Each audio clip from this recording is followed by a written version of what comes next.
Hello, in this video I'm gonna show you how to turn off night vision IR lights for your Xiaomi Smart Camera C701.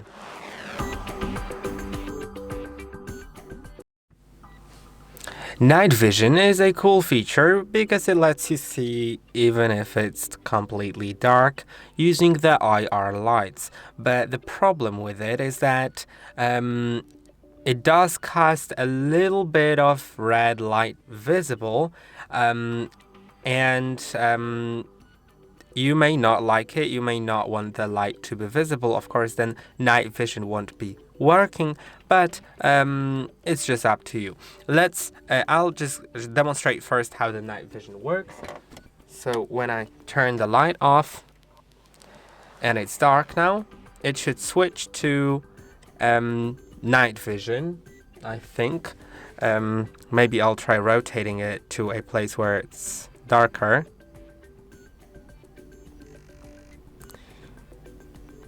Yeah, now it's not that dark, honestly.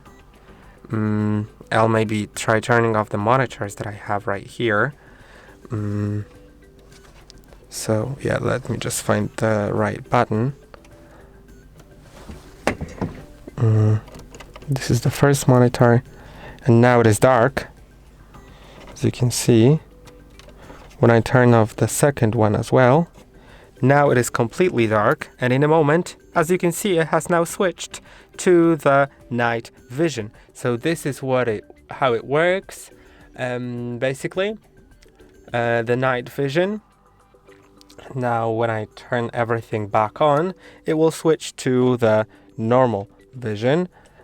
I'll get the monitors on. Okay. Now, if you'd like, you can disable it by clicking on three dots in top right corner. Then go to the camera settings. Now go to night vision settings, and now click on off. Then it won't use night vision, and it won't cast little red diodes. I hope that this video was helpful. Don't forget to like, subscribe, and I'll see you in the next one.